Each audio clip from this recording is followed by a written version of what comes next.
Hello, everyone, and welcome to the webinar Moving Forward, Supporting and Empowering Educators During Difficult Times. My name is Michelle Benson, and I am the Chief Professional Learning Officer at Center for Responsive Schools, and I will be your moderator for tonight. Before we go into our presentation tonight, we are going to take a moment for our panelists and our panel guests to introduce themselves. At this time, panelists, will you please share your name and your school location? And I'll start with Dr. Crystal Cooper. Evening, everyone. My name is Crystal Cooper. I'm the proud principal of Starling Elementary School, and it's in Gwinnett County Public Schools. It's right outside of Atlanta, Georgia. Sorry, microphones are difficult sometimes. My name is Brian Smith, and I am the head of student life at a small private school, Holy Spirit Episcopal School in Houston, Texas. Hi, everyone. My role currently this year is I'm a consultant for Responsive Classroom in the Center for Responsive Schools, and I'm presently a teacher at the Naval Academy Primary School in Annapolis, Maryland. Gina Castelli. I love to talk about how many jobs I have, and they all work together so beautifully. I own my own business, coaching and training teachers across the state of Delaware. I am a consultant for the Center for Responsive Schools, and I also work for the University of Delaware supervising method students, and I teach the, I'm going to forget the name of the course, of course, the classroom management course. Thank you very much for your patience and grace. And Dr. Nyla Hamlet. Good evening, everyone. I'm Naya Hamlet, superintendent in Chapel Hill, Carrboro City Schools. So I am right in Tar Heel country and the back door of UNC Chapel Hill. We serve approximately 12,000 students and a little over 2,000 employees. We have 11 elementary schools, 4 middle schools, 3 high schools, an alternative school, as well as a hospital school for young people who are treated at the hospital. And I am the proud superintendent in that school district. So Dr. Hamlet, I was trying to find my emojis where I can put a heart on my screen for any other folks that are zooming in from North Carolina. Thank you, panelists.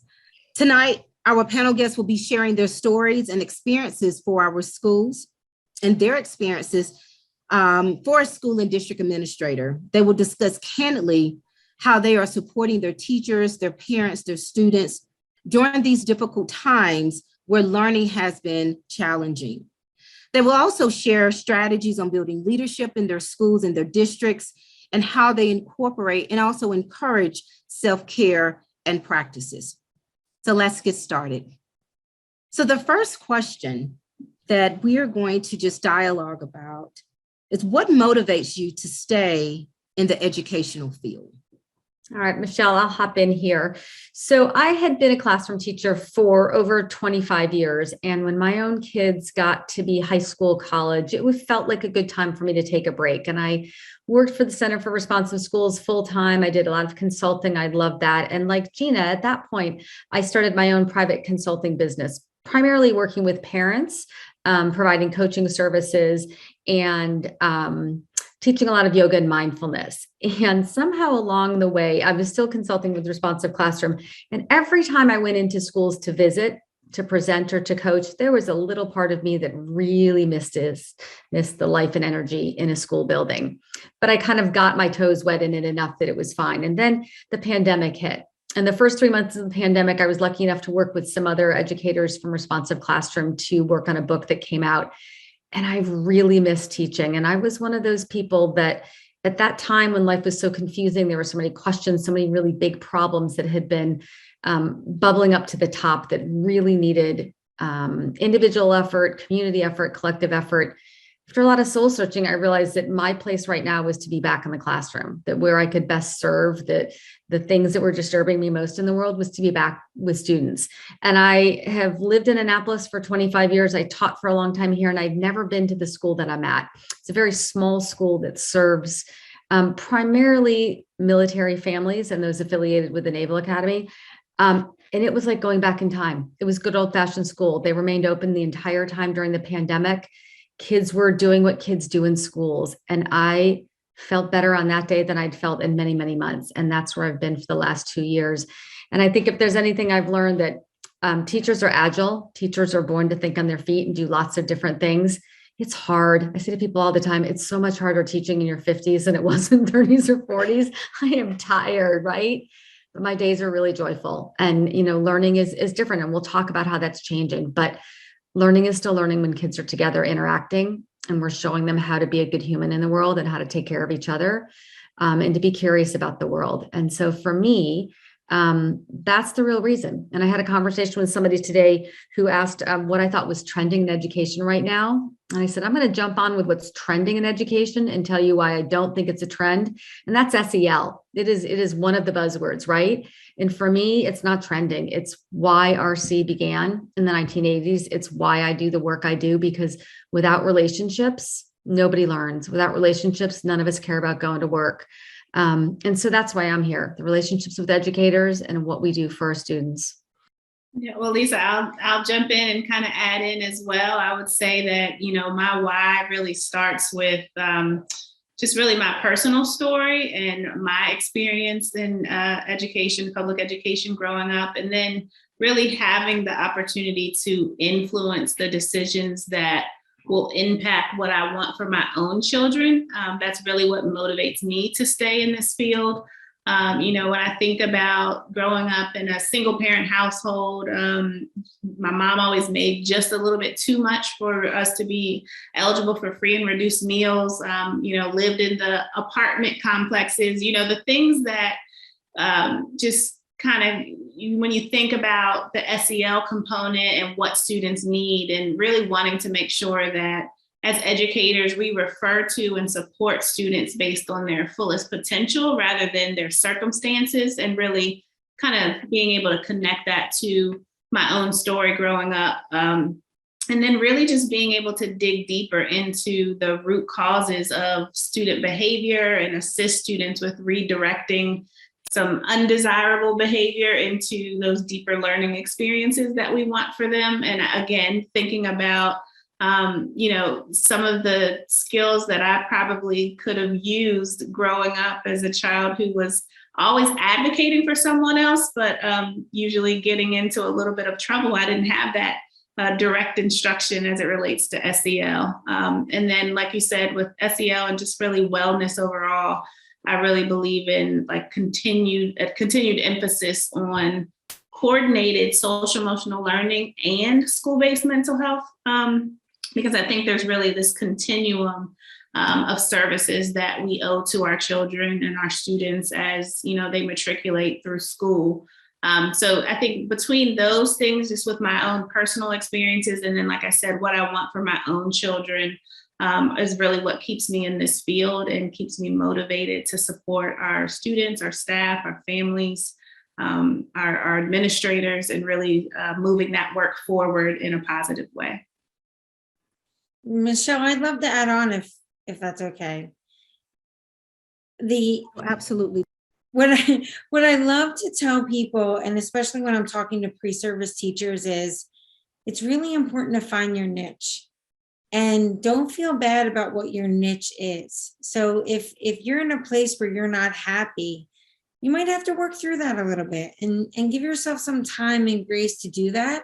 But then if that place that you're in isn't working for you, move on, find your niche, find the place where every day you wake up and you say, I'm excited to go to work. I'm happy about the work that I'm doing. It is bringing me joy, because when you can do that, that joy is contagious. I can say that almost every day, I can't say every single day, but almost every single day, 99% of the time, I wake up in the morning and I am excited to go to work. I'm excited to do what I do. And I think that that's really important to bring to what you're doing. And that's contagious. I can add a little bit onto that as well. When I'm thinking about, when you say it's contagious, I believe that this industry, that the educational field, is so full of growth potential. And taking into the thought that if you aren't happy where you're at, you can move and stay within the educational field into an area that is completely different from what you've experienced before. And yet all of the philosophies and the pedagogy of what we do is still applicable in those new areas. And it just allows for so much growth in so many different ways that a lot of other industries don't provide. Lisa, I was thinking about what you stated about CRS in the 1980s and SEL. You know, we made SEL, we made it cool when it really wasn't cool. It was We've really always that been cool doing- back then, wasn't it? Yeah. We've always been doing SEL. Absolutely. So now thinking about the work that you've done to support your teachers and students and parents and your families, just kind of give us an idea of what has been done during this time or even pre-COVID. I'll start giving some of my thoughts on that, Michelle.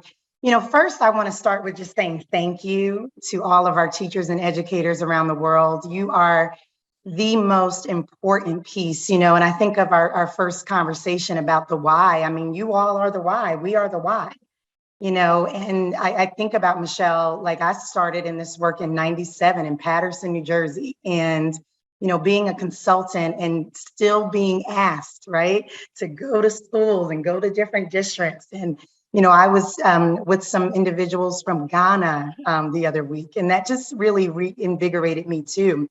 But, you know, March 2020, do we have a playbook? We're doing something. The teachers now are doing something that no one has ever done. They taught in a pandemic, right? So, you know, when I think about how they really rose to the occasion, there really wasn't a playbook, and we had to create a playbook for what this was going to look and sound like in our school districts. And, you know, I've seen it said that it was just what you would consider a natural experiment, right? We really kind of were taking it day by day. What are we going to do, you know, to make this work? And so as a school principal, I'm actually in my 10th year as a principal, 25 years in education. And I'm different now than I was when I started principaling, you know, back in 2012. And when I think about those three buckets, I think about students, I think about parents, and, you know, obviously our teachers. Each one of them need attention, you know, and so I think about the work of responsive classroom, and I love the three words that we always say of belonging, significance, and fun. And I think about how can I use those three words throughout my school. And, you know, one of the things that was really important to me with my staff was to make sure that I was present and visible. So, you know, when we came back this year, I had a mentor, you know, Dr. Mark Abraham. I always give him a shout out when I can, but he said, Crystal, you need to meet with each one of your teachers one-on-one and have what is considered a listening and learn tour. And I said, oh my gosh, okay, let me do that. You know, so I met with each teacher one-on-one. I had my assistant in there with me. She took notes so that I could be present. And it was one of the most fascinating changes in our building. First, you know, our teachers felt heard, so belonging and significance. And it allowed me to see where I could fit in their lives. You know, what did you need? Are you okay? You know, our superintendent now says, what about the children, right? And so we have to say to ourselves, what about our staff? What about our parents who are going through so many transitions, right? So, you know, I really think about how can we make sure those three words are living and breathing in our schools. You know, and being present. I played with fifth graders yesterday, and I was in their band playing the tambourine yesterday. You know, so I think it's important to be present, understand that people need to see us and we need to listen to them, and also honor the work that they're doing, because teachers are doing something they've never done. So in that, we have to broker resetting. You know, how can we reset with people to let them know we're here? So get back into the community. You know, we're maskless now, hopefully for a little while. So how can we start field trips again? How can we start visiting classrooms and you know, the leg hug that principals always get, you know, working in an elementary school. But, you know, kids want us there. Teachers want us there. And so I just really remind us as educators to make sure that we can hear the heart of our teachers, hear the heart of our kids and our parents, and just make sure that we posture ourselves to be present, you know, in these times. Crystal, I'll add on just quick. I think what you said about being present and listen to the heart is so important. I personally and professionally have a mindset that, people operate from a place of goodness. The way that manifests might not feel like that. But, like we sometimes say, no 7-year-old wakes up saying, I'm going to make Mrs. Wells' day difficult today. I also believe parents don't do that. But the reality is life is messy, right? And I feel like our families, at least in my school and the folks around here who I talk to about their schools, there's been this other layer of loss for them that they can't see into what's happening at school. They can't come on campus. They don't see, right? They get the after school, what happened at school today? Nothing. I don't want to talk about it, whatever. And Right. so I feel like we have to listen to them in the heart. And so this year I'm finding myself much more frequent check-ins with parents, just quick, like, this is a great thing that happened today. We take a lot of pictures. I give my second graders my phone on a regular basis. They're really good with a camera. Like, they put it in portrait mode and they're stunning, right? Right. And, I'm older than most of my parents. They're all on Instagram. They're all on social media. We have a very private account, and that lets them see their kids in real time. I would have never imagined doing that, right? But that's where their heart is. They want to see that their kid is happy and engaged with other kids at school. And it's a really simple way to do it, but it means a lot to them just to have 1 or 2 pictures a day or, several times a week. But they want to see that their kids are okay, that their kids feel a sense of belonging, significance, and people just don't have the time they had before. Everybody's juggling. And so assume that they're doing the best that they can, whether it's educators or parents, and let's see their heart and see the goodness. Yeah, I agree, Lisa. Yeah, I'll also add, just from the perspective of the superintendent, sometimes sometimes people think maybe you can't get into the classrooms, right? And so I always share with not just students, but also families and staff that, I can't make informed decisions unless I know what's happening in the classrooms, unless I can feel and see and experience what our students and what our staff are experiencing. And so just again, to piggyback off of that being present theme, and I can put something in the chat to share with the group. There's this very quick read, a little short book called Lead Simply. And at the beginning of the year, I shared that with our teachers and our administrators. And essentially, the Lead Simply framework talks about modeling the behavior that you expect to see of others, connecting with those that you lead, and involving them as much as possible. And so part of that Lead Simply framework for me this school year has really been about modeling that behavior that I expect to see and being present. So I, get to, there's a functional special education classroom that I go to every time I visit a particular high school, and just recently had an opportunity to shoot hoops with a couple of our students. But really just getting in there with students. The other thing that I do to really connect with and model for the adults in our building, whether it's the district or school administrators or even teachers, I make sure that I get into at least 3 schools per week just to visit classrooms, whether it's brief classroom walkthroughs or visiting, classrooms with principals. I also conduct principal check-ins 2 to 3 times a year. And that's really for an opportunity for me to look a principal in his or her eyes and just say, how are you doing? I don't want to talk about instruction. I don't want to talk about the COVID protocols. I just want to know how you're doing, how I can support. We can talk about family, whatever the case may be. I also do some virtual pop-up check-ins where I just, open up my calendar and people can sign up for quick 15, 20-minute check-ins just to say hello. And then my favorite thing that I've been doing this year, and I think teachers, I know teachers really appreciate it, and they've shared this with me. We schedule something called Half Days with Dr. Hamlet, which is where I work from a school twice per month. And, one day might be dedicated to serving educators by giving them a break just to take a walk, or briefly covering or teaching a class if they need to step away. Sometimes I can, come bearing snacks or food, and just participating in classroom lessons with students. But then the other side of that is really being dedicated to working alongside our support staff. So serving meals, working with a custodial team, or the covering for the front office, right?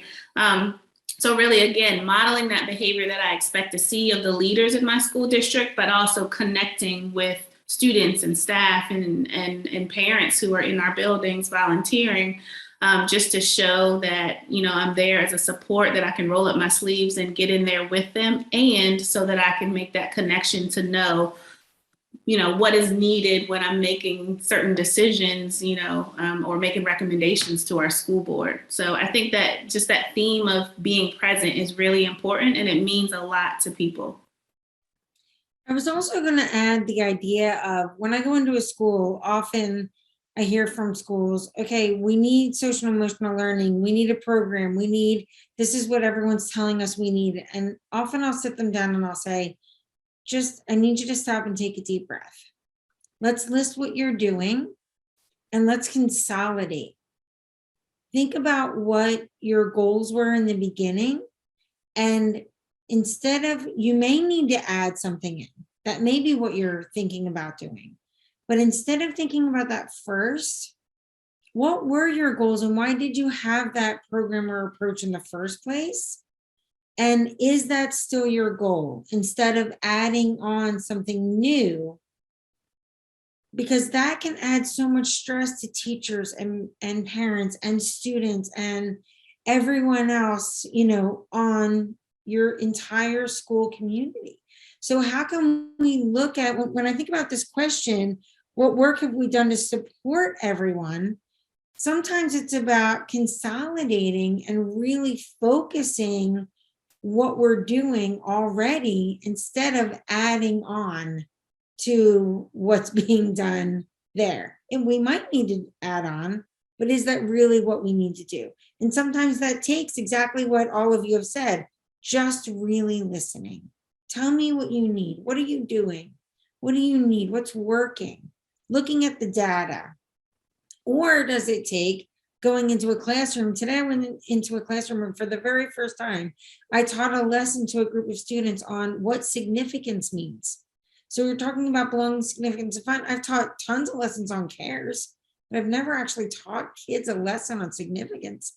So from the big, the umbrella idea of consolidating and focusing on those basics, those goals, to doing one of those, what seemingly can be a small thing, of teaching a lesson on those very basic core concepts. Shell, can I add one more thing on this? Yes, Gina, absolutely. Gina just made me think about something. So one of the things that we've also done in my district is we've created, and I'll put that in the chat as well, but we call it CHCCS Cares, but it's basically a website that is a social emotional learning hub.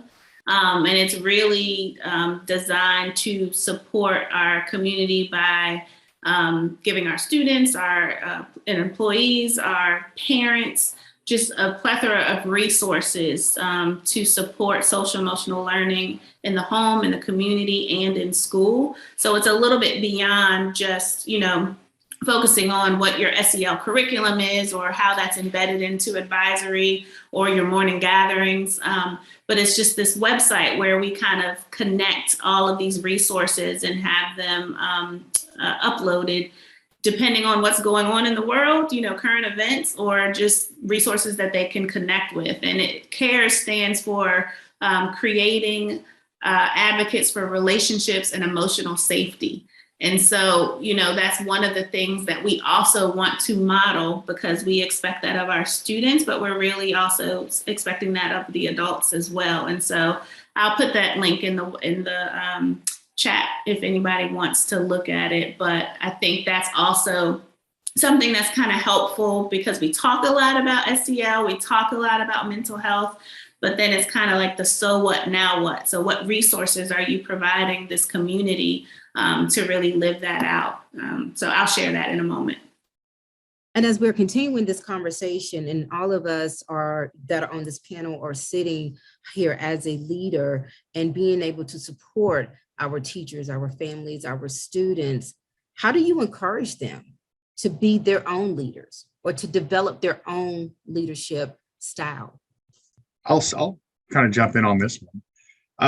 One of the biggest parts that I see when I'm able to utilize my own leadership position to encourage my teachers and the families and the students as well is to kind of model everything that I'm hoping to see with them.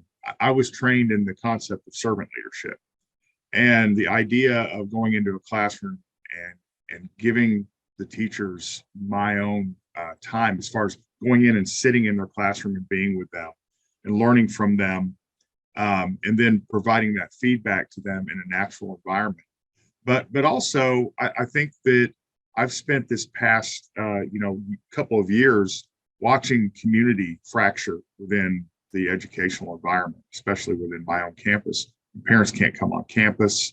We begin to become kind of isolated, and teachers start to kind of lose hope. There's not that same environment wasn't there anymore. So one of the biggest, roles and aspects of a leader, especially when looking through responsive classrooms lens, is the building of that community.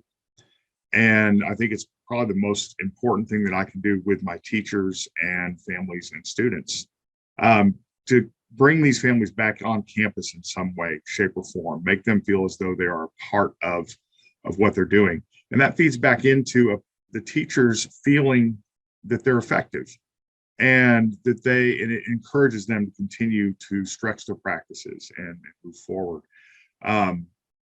Being there for them as our students struggle with this, because we've seen a rise in discipline problems over the last couple of years. And a lot of that, I believe, my own personal opinion is that our students have lost some social skills. They're a little bit behind. They've missed some milestones in their social development, especially in middle school. And sometimes the boundaries have been blurred. We had all of our students in dens last year where the 8th graders were all in the same room for the entire year. And what happened is we watched as those boundaries blurred and they became more like siblings than they did classmates. And we had to really adjust our leadership tactics to help encourage the teachers to overcome these different things. Now, I've heard it mentioned twice already. We are utilizing a listening tour, in essence. In my own head of our school has contracted with some individuals that are going through at every level, from administration all the way to the families and the students, on a listening campaign to better understand what's going on. Because if we don't see it from the beginning to the end, it's difficult to help encourage those teachers to assert their own leadership skills and their own abilities to master their craft and raise their students up to the level that they need them to be. That's great, Brian. I also just want to add the simplicity of handwritten notes. We have to remember when we're trying to encourage people, they deserve to see that we took a moment to just pause and say, I noticed this about you. And, you speak of modeling, Dr. Hamlet. One of my first principals when I moved to Georgia, the first day of school, when I got to school, I still treasure it today. She gave me a handwritten note. Every single teacher, over 100 teachers had a handwritten note. So I do that every year. And it is something that is so popular that my teachers love coming to school the first day, and they know and trust that when they get there, they're going to have one from me. And, just taking the time to notice people. And in your conversation, we think about in responsive classroom about envisioning language for kids. They need the same envisioning language as adults, right? How can we see something in someone and acknowledge it? So one of the things our district does is when we're working with aspiring assistant principals and principals, we have a very robust Quality Plus Leadership Academy in our school district. And in Gwinnett County, one of the things we do is we use Gallup's Strengths Finder.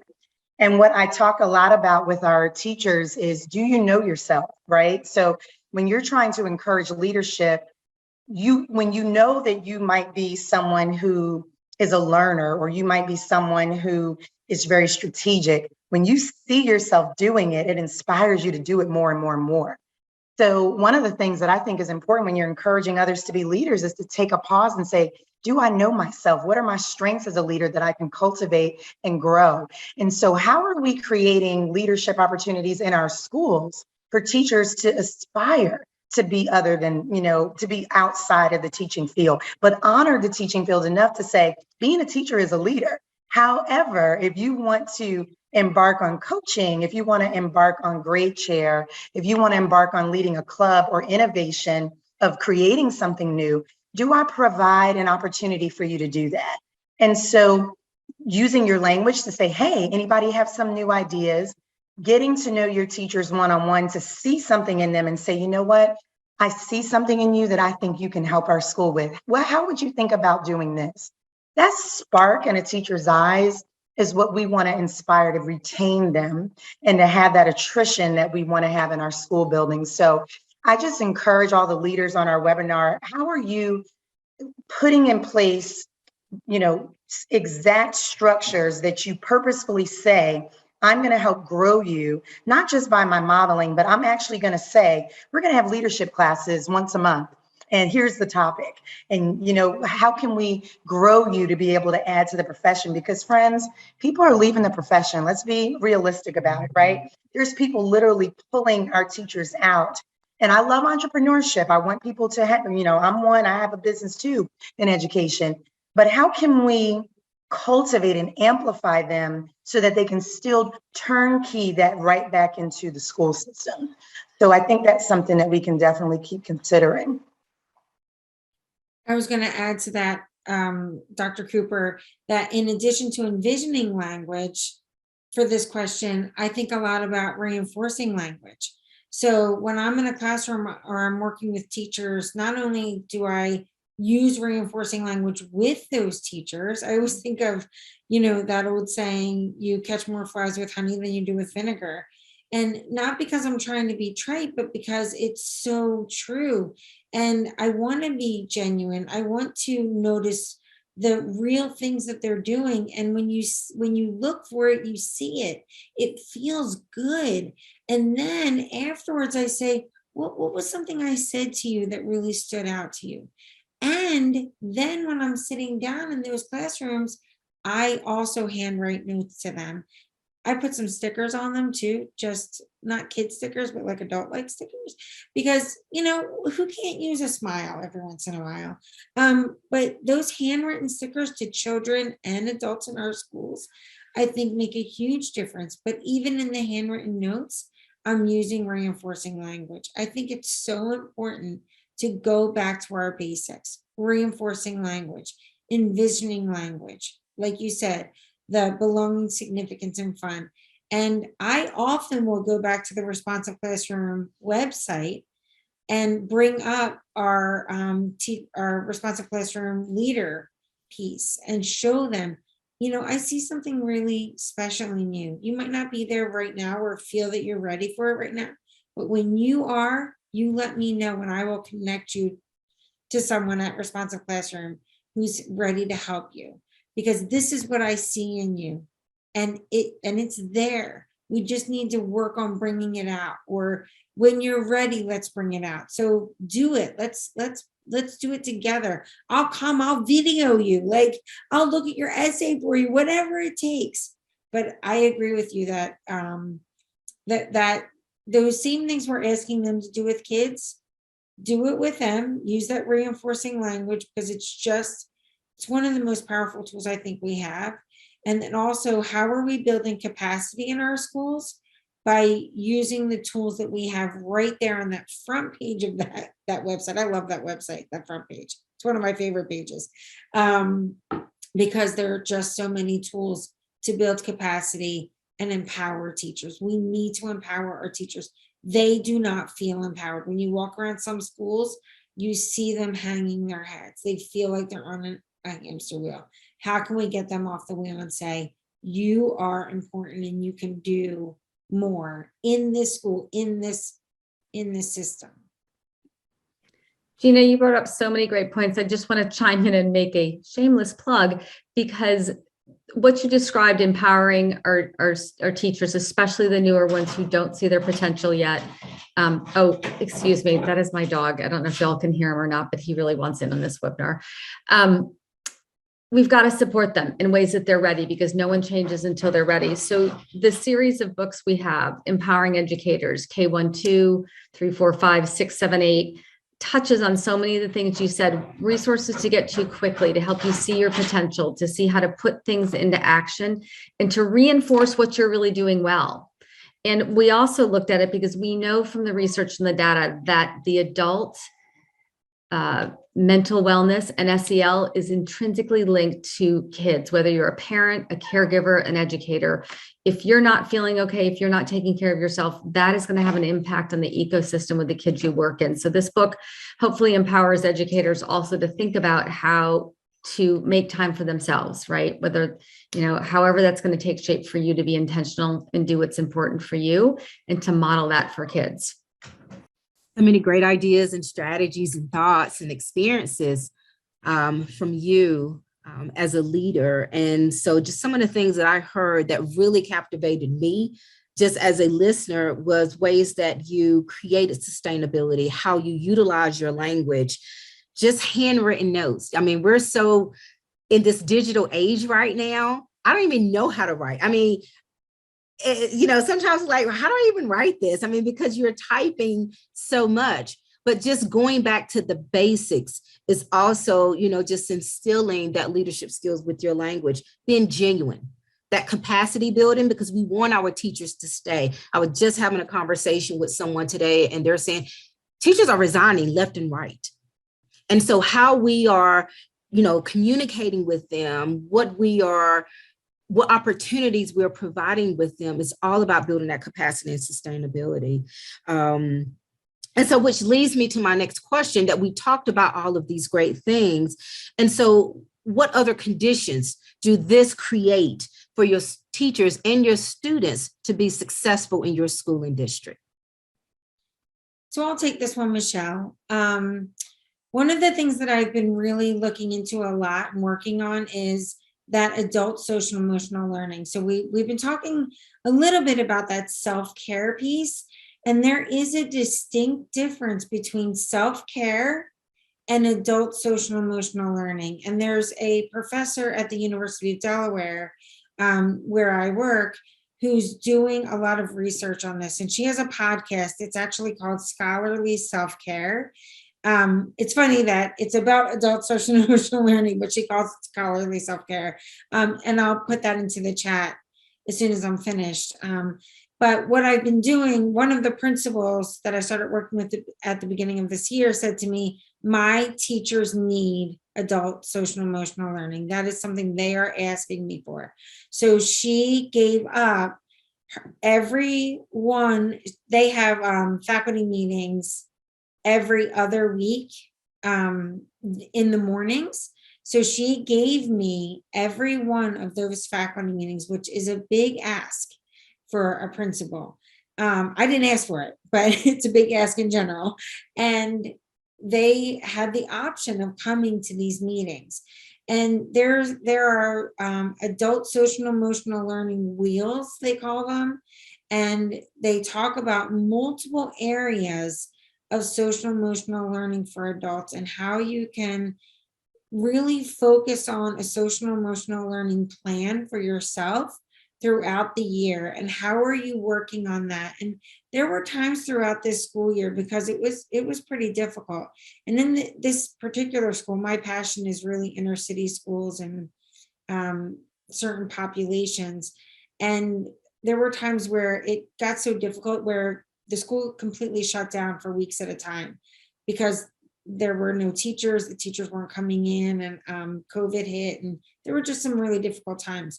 So we might have just not met for a little while, but then we definitely came back. And that was the thing that impressed me the most. The teacher said the first time we would come back after, missing for a little while, they would come back, like 10 teachers would come back in, which I think is a lot to give up your planning time, and they would say to me, we're ready, Gina, we want to come back. We want to hear more about this. Tell us more about this adult social emotional learning, because the coffee cart that comes around is wonderful. We really like that. We really love the yoga classes because they actually, Lisa, have yoga classes at this school for the teachers. They have what's called a Zen room in this school. And it has a coffee pot, and it's just, there's no copier in there. There's no posters. There's nothing, right? They have a teacher's lounge that's separate. This is a Zen room just for quiet, thoughtful reflection. And that's where we had our meetings. So all of that was really helpful. But this was something completely different.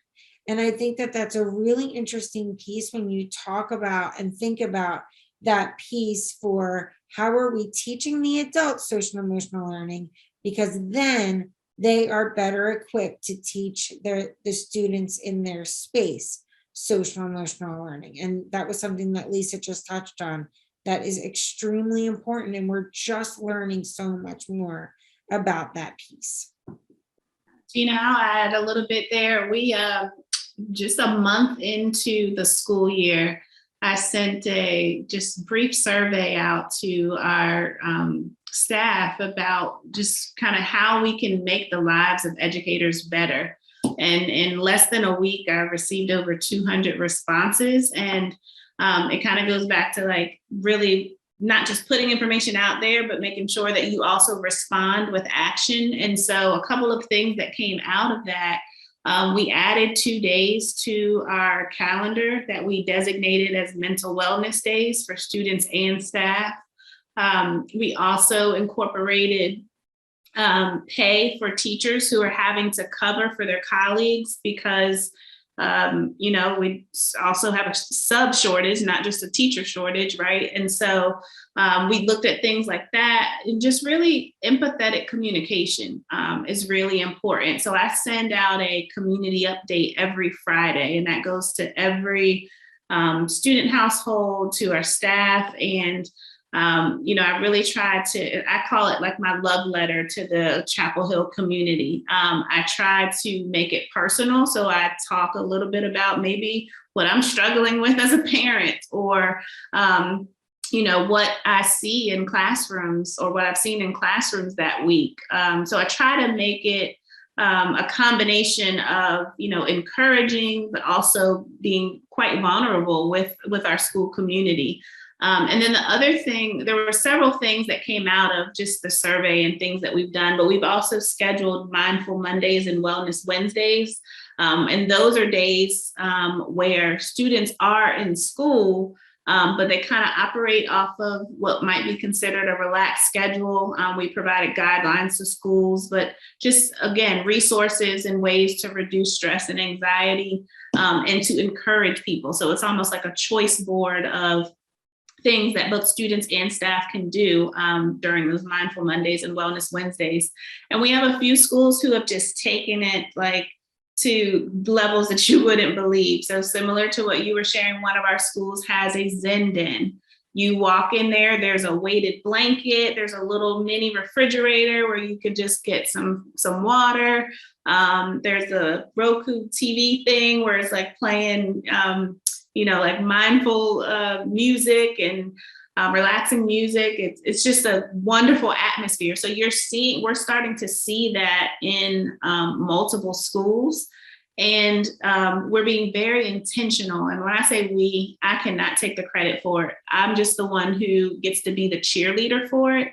But our principals and our teacher leaders are really taking this to another level and really showing our students how important it is to take care of self, to be kind to one another, to really incorporate some of those SEL skills that are being taught in the classroom, and letting them know that it's okay to set aside time to connect with one another, especially after, a 1.5 to 2 years of having to try to connect with people through a screen. So I think that is really kind of taking us to, and not just Chapel Hill Carrboro City Schools, but across the country and across the world, when we think about education and thinking about it differently, really focusing in on, as Lisa said earlier, not thinking of that as this as something that is, jumping on the bandwagon or just a something to say or the new thing, but that social emotional learning and wellness and mental health is super important, and that it's here to stay, and it's something that we have to prioritize.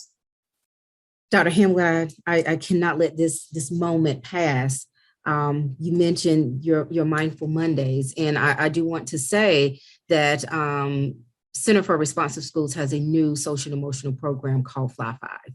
And Fly Five actually has Mindful Mondays, where there is a facilitator who is conducting very short, simple, sweet, reflective, mindful lessons. And I will put that website in the chat. So it is applicable for teachers, it's applicable for students, but it is a resource.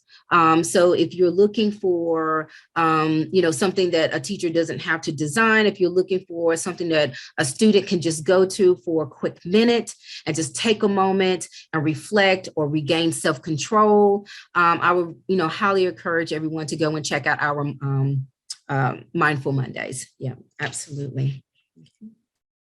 And so as we begin to, because we're winding down our webinar, but as we begin to, just think about the future of where we're going. We've talked a little bit about, what has happened, what we were doing pre-COVID. We've also talked about what we're doing right now in this present moment to get our teachers and get our students and families, to the next level. But what are the hopes for the future in education? And you can speak from your district, you can speak from your building, you can just speak from the educational community as a whole. Sure. Well, I'll start us off on this one. And I saw someone put something in the chat about the importance of collective care versus just focusing on self-care. And I want to start with that. I think, for me, I think the future of education is really about developing a culture of love and that collective care. It makes me think about a book by Lavelle Brown, who is a former superintendent, I believe, in Ithaca, New York. And I love that book as it talks about how to develop a culture of love. I think also with that, it's really about empathy and equity kind of hand in hand. And for me, rather than asking students, what's wrong with them, I really want to encourage people to ask students and even staff for that matter, what happened to them. So that kind of that restorative practices approach. The future of education for me looks like amplifying student voice, ensuring that the decisions that we are making include student voice. And then really focusing in on high quality, deeper learning experiences that extend beyond the four walls of a classroom or of a school, right? So deeper learning with an emphasis on wellness, with an emphasis on culturally responsive project or problem-based teaching and learning. And I believe that the future of education really, is about looking at the learning process and that where it kind of takes learning from that classroom setting to ensuring that we are focusing on the teaching and learning process and allowing that to take place anytime and anywhere, where learning is authentic, where it's connected to everyday life, where it's supported by our community in a way that students can learn and that learning can be transferable or even generalized to solve real world problems.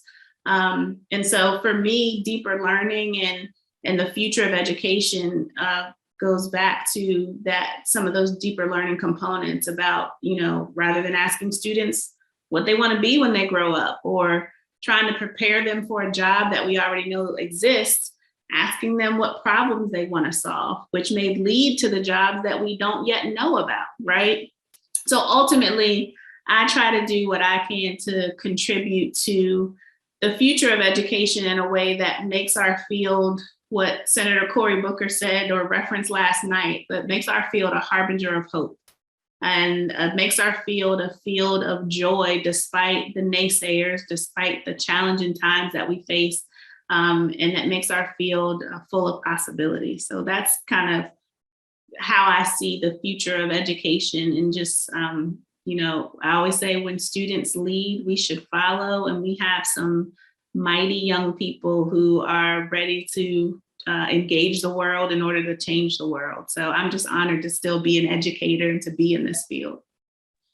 And Dr. Hamlet, So I'm sorry. Um, So go ahead. Yeah. Dr. Hamlet, you are such an example. And I just think about the future of duplicating you. I'm like, oh, don't take all our teachers over there in North Carolina because they're going to come back. I got to write all your stuff down so I can start bringing that over to my district. But, you know, that's what Raising it's my about. hand. You need somebody? But that's what we need to do more of, right? The sharing that you just did inspired me. I took notes because I'm like, you know what? I'm gonna start Mindfulness Mondays on Monday. I'm gonna bring Wellness Wednesdays. And we have the little chairs, you know, for our teachers to sit in for the massage chairs. But wow, just listening to each other and taking the time to listen to professional learning in this way. You know, I think the COVID situation allowed for these webinars to really speak out, right? And so we used to always do the sit and gets and have to go to a conference, but just sitting on for an hour and gathering so much that can give hope to our teachers. So as a superintendent, I would love for you to share. I don't want to give you more work, but you need to write an article or a book or something, or start your own podcast about it, because you know, the more we can get it out into the open of what policy could do. So I'm kind of going even higher to the federal side of how can we create policy where mental health days are put in place? How can we create policy where there's other opportunities for us to think about a teacher's wellness? Because there's those who teach and those who support teachers, right? And so if we don't have those structures in place, structures of input in place, actions in place, and the ability to go back and talk about it for the future, we're going to be spinning and spinning and spinning. So I just also encourage you as a superintendent, you have so much voice and so much ability to really change and transform. And I look at the chat and you see people are saying, how do I duplicate this? So I'm giving you more work, Dr. Hamlet, to, you know, help all of the school systems in the country and the world to think in those veins, because if it comes from the leadership piece, it'll trickle down to all those places. So just kudos to you for that. And thank you for having that mindset. Your district is very, very blessed to have you. Thank you, Dr. Cooper. I appreciate that. And I mean, I cannot, like I said before, cannot toot my own horn because I have an amazing team. I have amazing principals and phenomenal educators in my district who believe in some of the things that we've been talking about, well, most of the things that we've been talking about. So, but I thank you for that. I think to piggyback off of what you're saying, Dr. Cooper and Dr. Hamlet, is that when we look at some of encouraging and envisioning in some of the people in our schools, who are the change makers? Who are the people? So when we take some of the educators in our schools and we see that passion they have for change and real change in the education system, instead of what has happened in the past, I think in education is we almost silence them. And instead of silencing them, and I hear this a lot because I'm not a principal. So they'll talk to me in almost a little bit of a different way. And I'm not saying that against any principal, but because I don't, hold that title, they do feel silenced a lot of the time. And so how can we encourage them and give them that power to say, great, how can I help you go to your legislator and make some change on that level? How can I help you join a school board? So it might not be our school board, or it might be. So in our state, if you're a part of a charter school, it is required that every charter school has 2 teachers from the school on their charter school board. And when you see it from that side, you learn so much and you have such a perspective change. So I think what I'm saying is, how can we harness the power and passion and energy of every single person in our school and see that as a gift, so that we can create real change? Because right now we are not always seeing educators as the gift that we are. in every capacity. And how can we really start to change that? Because we are a gift, every one of us, parents, social workers, teachers, consultants, presenters, every single one of us. So how can we really harness the power of every passionate person out there and say, we can make a change. It is not okay to be treated the way we're being treated sometimes. We can change this. We can change this because it's not okay with all of us to be treated that way. And that's kind of what I heard from the anonymous attendee who said that about the care piece. What did it say? It says collective care. It's not okay. So I'm going to hold myself higher. I've been watching Dr. Cooper and the way she's sitting back and holding her shoulders back, and I'm doing that too. And so I agree. Being in places like this, in positions like this, we can learn from each other. I'm going to hold my head higher. I'm not going to allow myself to, sit down in that space. I'm going to rise up. I'm going to rise up and say, how can I create a larger change and harness that power and passion? We can talk all night, and I will be here with you. But we're coming to a close. We have about 2 minutes. And I just want to end on this last question, and I'll give all of the panelists the opportunity to chime in. We've been talking a lot about social and emotional health and wellness and well-being. And so just share one strategy that you're doing in your school or in your district to support teachers with their social and emotional well-being. I'll start with Dr. Cooper. I am just going to say I am present. That's my word of the day. Just being present, keeping your door open, making sure you're there for them, that you're listening, and that you take the time to get to know them for who they are and take some time to celebrate them for who they are. And just thank you, educators, for all that you do. Listening is an active listen. And really, like, I'm kind of following up with almost the same thing you said there. Listening to them as individuals who carry in their own gifts to the educational field and allowing them to be who they want to be and who they need to be, but learning who that is and helping them get there. I want to be their voice. I think we should all be their voice. They're there doing the work with the students every day, and I want to be their voice. Dr. Hamlet. So I'll just share one strategy in the way that I celebrate our educators. And we do something called Chapel Hill Carrboro Champions. I guess we have an acronym for everything. It's the field of education. So Champions is for celebrating heroes and magnificent people.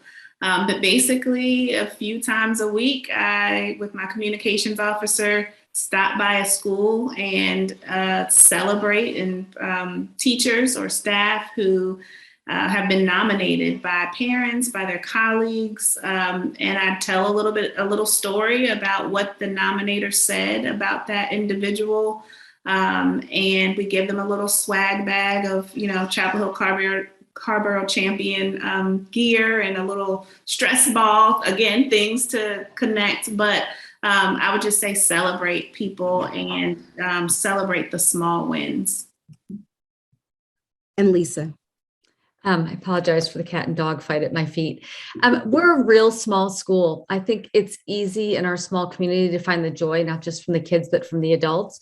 Our administrative team took on the whole arrival kind of drop-off procedure. There were speakers and music out there every day, all sorts of music. It was really fun to hear it. And for the kids to see these administrators dancing out in the car line, rain, snow, wind, whatever, and we kind of all do that in our classroom in our own ways. I'm not really a great dancer. I like music. I can't whip up a playlist, but you put it on and everybody's dancing and moving. I think that's important. And also for where we are in our community, being affiliated with the military, there is a certain ritual and tradition that, there are things we hear in the morning because of where we are, not just to pledge the national anthem, and everybody stops. And whether or not that's your thing, that's kind of symbolic of the community and the thread that holds us together. Everybody stops a couple times a day for those 2 rituals. And that's part of what holds community together. And me personally, this is a good segue for you, Michelle. We didn't set this up. Rest. We all need more rest than we're getting. Rest. Like lay down, be horizontal, even if you don't go to sleep, right? And get the sleep that you can. That's how your body heals. That's how you have the energy to do the next thing the next day with joy, with purpose. Absolutely. I want to say thank you, panelists. You all have been amazing. This has been a very genuine, eye-opening, thoughtful, intentional, practical conversation, resourceful conversation. And I just want to say thank you from CRS as well as Responsive Classroom on behalf of Fly 5, giving your knowledge and your insight from your leadership to your within your schools. Everyone have a good night. Thank you.